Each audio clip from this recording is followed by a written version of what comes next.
Assalamu alaikum dear students, I am Anjum Shafiq, your biology teacher for grade 10, and today I am going to discuss how variations lead to evolution. So let's move to the board. So dear students, variations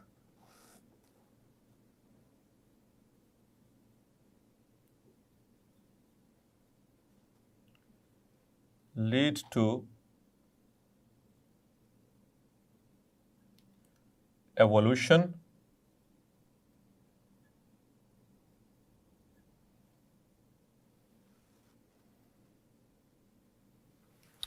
यहाँ पर एक important short question है, पहले हम उसको define करते चलते हैं जो किसी किसी इससे रेलेवेंट है। तो हमने इससे प्रीवियस लेक्चर्स के अंदर वेरिएशंस को डिस्कस किया डियर स्टूडेंट्स। वेरिएशंस उसकी डेफिनेशन और फिर उसके बाद उसकी वेरिएशन की सोर्सेज और फिर उसके बाद वेरिएशन की टाइप्स। अब हम अगले इसी को कंटिन्यू करेंगे क्योंकि जो बेसिक ये टॉपिक था that was variations and evolution, तो ये आपस में इंटरलिंक टॉपिक है। तो वेरिएशन वाला टॉपिक मुकम्मल हुआ हमारा।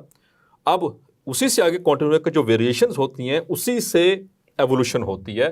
That was what the concept of naturalists. So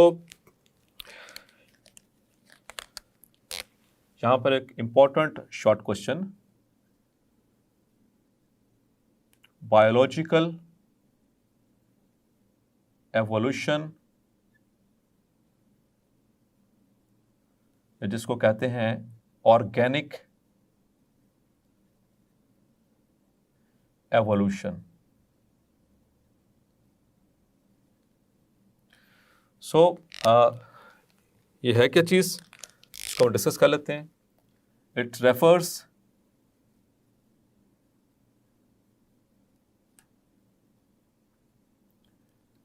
to the change of characteristics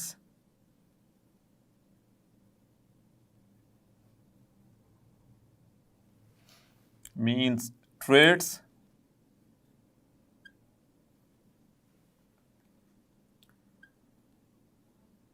of a population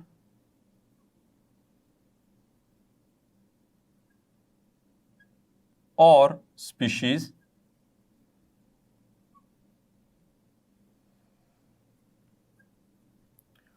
over the course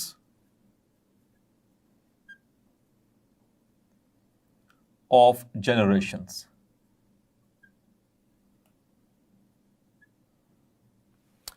So that is the definition of biological evolution, और जिसको हम कहते हैं organic evolution.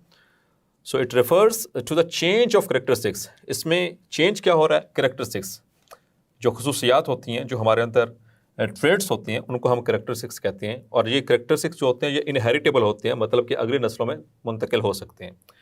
लेकिन यहाँ पर डियर स्टूडेंट्स जो level of organisation की बात हो रही है दैट इज पॉपुलेशन लेवल और स्पीशी लेवल, यानी कि यहाँ पर पॉपुलेशन लेवल के ऊपर मेजर बात हो रही है कि पॉपुलेशन के अंदर कैरेक्टरिस्टिक्स का चेंज हो जाना।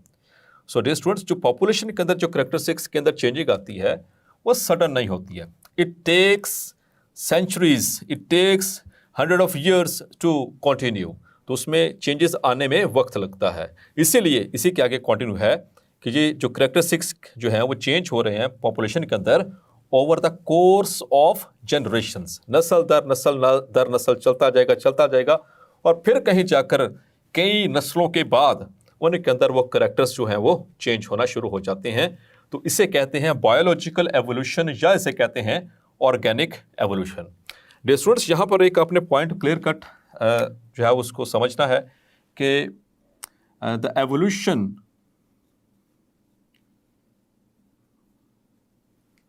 ऑफ कैरेक्टरिस्टिक्स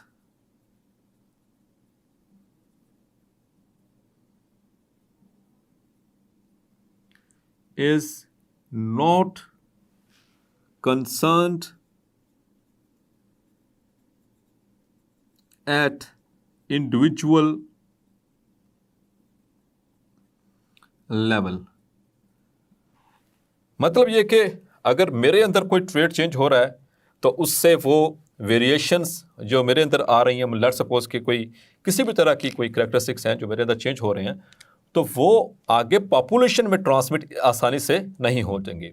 वेरिएशंस से जो एवोल्यूशन हुई है उसमें नस्ल दर नस्ल चलना पड़ता है, इन ट्रेड्स को चेंज होने में टाइम लगता है, जनरेशन्स का ये कोर्स है, और इसमें इंडिविजुअल लेवल के ऊपर हम बात नहीं करते। जो इंडिविजुअल लेवल के अंदर चेंजेस आ रही हैं वो मेरी ज़ात तक है, वो मेरी हद तक है, लेकिन वो आगे पॉपुलेशन के अंदर ट्रांसमिट नहीं हो रही हैं।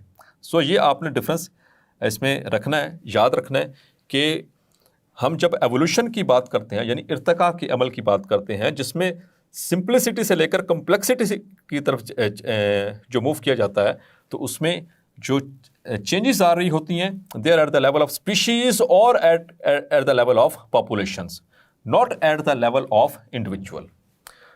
डियर स्टूडेंट्स, जो वेरिएशंस हैं ये they lead to evolution, and the evolution ये दो प्रोसेसेस से होती है। इसके जो प्रोसेसेस, ये भी शॉर्ट क्वेश्चन में पूछा जा सकता है। The processes of evolution. So दो प्रोसेसेस हैं dear students. Number one is the alternation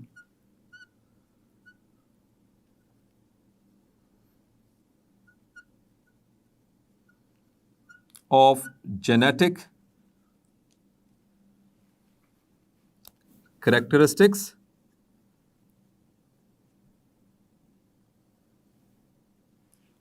which we called as traits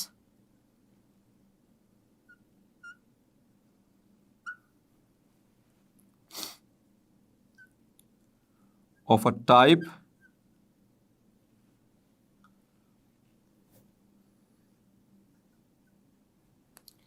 in organisms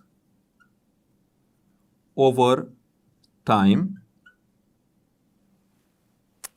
and number two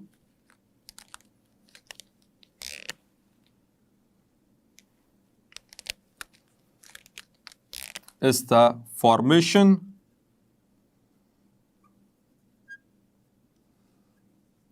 of types of organisms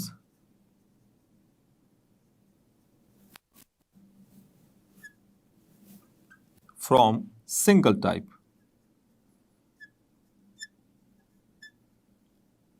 means के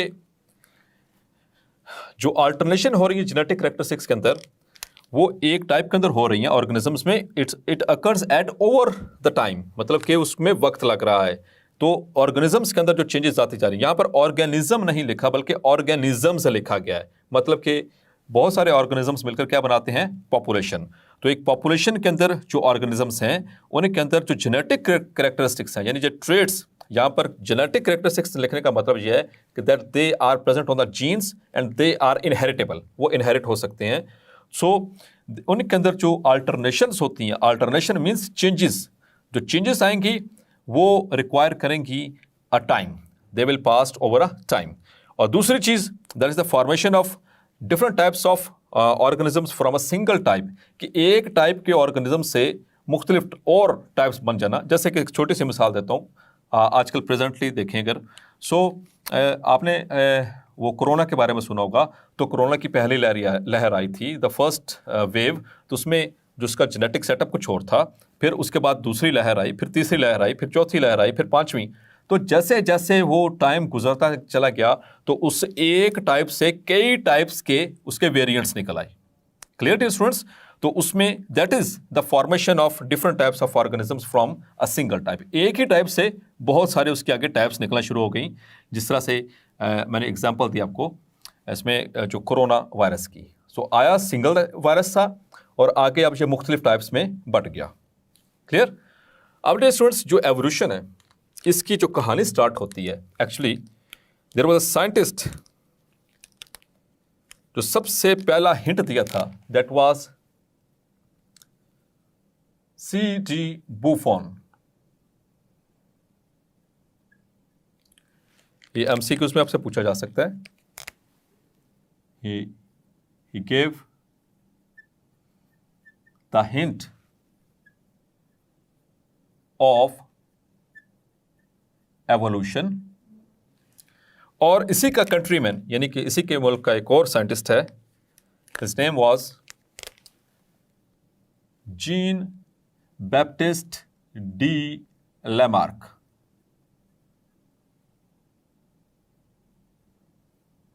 Jean Baptiste de Lamarck. He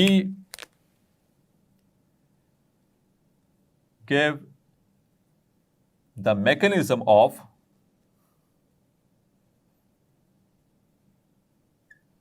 evolution. लेकिन ये students उसने जो mechanism बताया था उसमें बहुत सारी कुछ लॉजिकल जो उसने लॉजिक्स बताने की कोशिश की थी वो एक्सेप्ट नहीं हो पाए, तो इस वजह से उसका जो मैकेनिज्म है उसको बाद में रद्द कर दिया गया। जैसे मैं एक छोटी सी मिसाल दूंगा, फिर आगे चलते हैं। लेमार्क ने ये कहा था कि जो कैरेक्टर्स एक्वायर होते हैं, the acquired characters, they can be transmitted to the next generations. मतलब कि जो कैरेक्टरिस्टिक आपने एक्वायर किए हैं वो आपकी अगली नस्ल में ट्रांसफ़र हो सकते हैं। लेट्स सपोज के मैं अगर बॉडी बिल्डिंग करता हूँ, मैं डोले शोले बना लेता हूँ, मैं अपने मसल्स बिल्टअप कर लेता हूँ, तो ये मैंने एक एक्वायर किया है, ये मैंने खुद से बनाए हैं, अपने मेहनत करके, पहले से नहीं थे मेरे अंदर। So I have acquired this change, मेरे मसल्स बिल्टअप हो गए। लेकिन अगर यही कैरेक्टरिस्टिक्स मेरी औलाद के अंदर चला जाएं, so this is not the truth. और आपको भी पता है कि बॉडी बिल्डर्स के यहाँ जो बच्चे पैदा होते हैं, कि वो बॉडी बिल्डर्स पैदा होते हैं? नो, क्योंकि बॉडी बिल्डिंग जो है ये मेरे सोमैटिक सेल्स तक रिलेटेड है।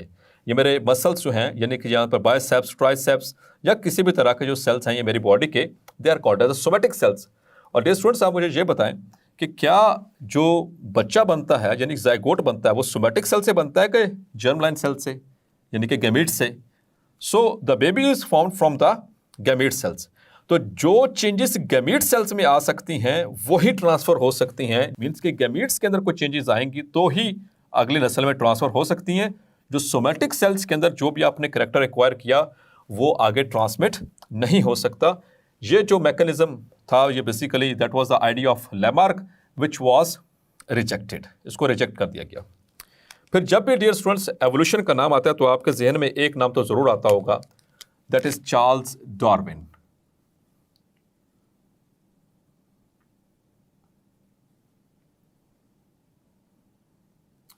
सो डियर स्टूडेंट्स, चार्ल्स डार्विन जब भी एवोल्यूशन की बात होती है तो सबसे प्रोमिनेंट नाम इसका है। इसने बेसिकली इस पर काफ़ी ज़्यादा काम किया। इसने एक सफ़र शुरू किया, उसमें बहुत सारे अपने हम हयाल जो हैं यानी कि इसके लाइक माइंडेड जो साइंटिस्ट थे उनको इकट्ठा किया बाय इन अ शिप। वो शिप का नाम था his Majesty's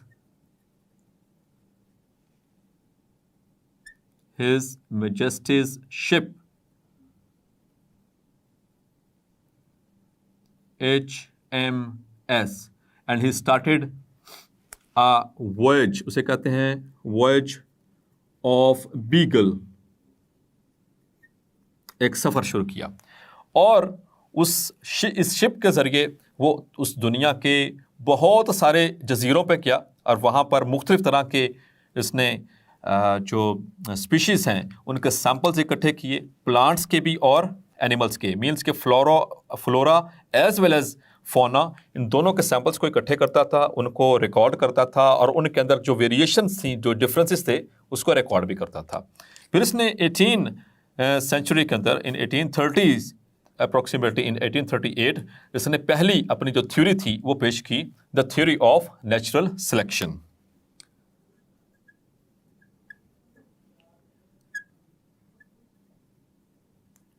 the theory of natural selection. और ये जो थ्योरी इसने पेश की थी ये 5 साल जो इस शिप के ऊपर ये सफ़र करता रहा और वहाँ से सैंपल करता रहा, वो इसके बाद थी। आफ्टर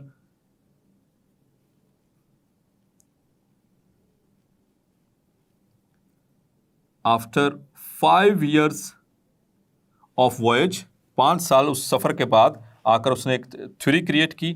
उस थ्योरी का नाम रखा था थ्योरी ऑफ नेचुरल सिलेक्शन। और फिर इसके बाद उसने अपनी एक बुक भी पब्लिश की थी on the origin of species, on the origin of species.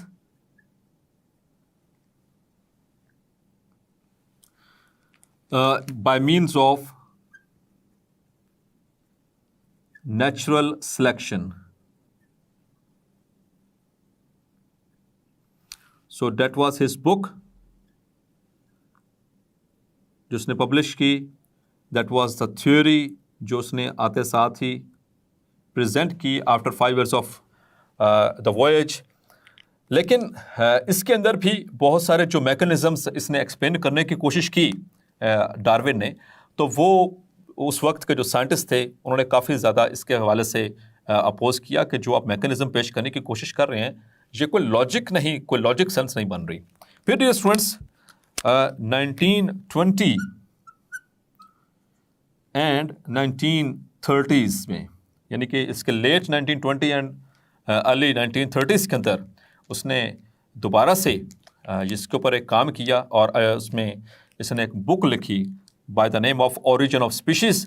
और उसमें अब अपने जो कॉन्सेप्ट्स जिसकी वजह से उसके ऊपर जो एलिगेशंस लगे थे उसको क्लैरिफाई करने की कोशिश की, और इसमें उसने डार्विनिज्म यानी the work of Darwin plus Mendelism, जो मेंडल ने काम किया था जेनेटिक्स के ऊपर और जो डार्विन ने काम किया थ्योरी के ऊपर, इन दोनों को रिकंसाइल किया। ही रिकंसाइल्ड द वर्क। उसकी क्या रीजन थी? क्योंकि इस दिहाई के अंदर यानी 1920 और 30s के दौरान एक नई जो ब्रांच आ चुकी थी, दैट वाज पॉपुलेशन जेनेटिक्स। तो इसकी भी मदद ली गई और बहुत सारी और जो साइंस की ब्रांचेस हैं, स्पेशली बायो की ब्रांचेस, जिसमें बायोजियोग्राफी और जेनेटिक्स, इन सब पॉपुलेशन जेनेटिक्स, इनकी मदद से फिर इन दोनों के आइडियाज़ को रिकंसाइल किया गया और एक नई थ्योरी जो है वो उसको पेश किया गया, जिसको नियो डार्विनिज्म भी कहते हैं। It is also called as neo Darwinism. तो फिर जाकर इसकी आगे वो 1944 के अंदर वो जो सी बुक थी द ओरिजिन ऑफ स्पीशीज़ के नाम से वो छपी, और फिर वो काफ़ी हद तक आज भी जो है वो मशहूर है इस हवाले से। सो डियर स्टूडेंट्स, एक और चीज़, ये जिनसे सारे आइडियाज़ आपको बताया ये सारे एवोल्यूशन के आइडियाज़ हैं, लेकिन there is also a group of scientist जो कि इसके अगेंस्ट है, इन आइडियाज़ के अगेंस्ट है। उन्हें कहा जाता है एंटी एवोल्यूशन आइडियाज़। और जो साइंटिस्ट एवोल्यूशन पे बिलीव नहीं करते वो अपनी एक थ्योरी पेश करते हैं which is called as the theory of special creation. According to them, theory of special creation के हिसाब से उनका ये मानना है इन साइंटिस्ट का कि दुनिया में मौजूद जितनी भी स्पीशीज़ हैं, जितने भी ऑर्गेनिजम्स हैं, ये आज की डेट में एज इट इज़ पहले दिन से ही हैं। मीन्स कि इनके अंदर कोई ऐसी एवोल्यूशनरी चेंज नहीं आई, मतलब कि हम बंदर से इंसान नहीं बन के, बल्कि जो हमारी क्रिएशन हुई है वो as it is from the very first day हुई है। सो ऐसे साइंटिस्ट को कहा जाता है, they are called as creationists, या उनको कहते हैं इनकी जो थ्योरी जिसके ऊपर वो बिलीव करते हैं that is called as the theory of special creation, and I also do believe in them. So dear students, आपने देखा कि किस तरह से मुख्तलिफ साइंटिस्ट ने अपना रोल प्ले किया एवोल्यूशन को आगे लेकर जाने में। पहले बूफॉन, फिर उसके बाद लैमार्क और फिर उसके बाद चार्ल्स डार्विन। सो होपफुली आज का लेक्चर आपको क्लैरिफाई हो गया होगा। मिलते हैं नेक्स्ट लेक्चर में और उसमें डिस्कस करेंगे mechanism of evolution. Until then अपना ख्याल रखिएगा। अल्लाह हाफिज़।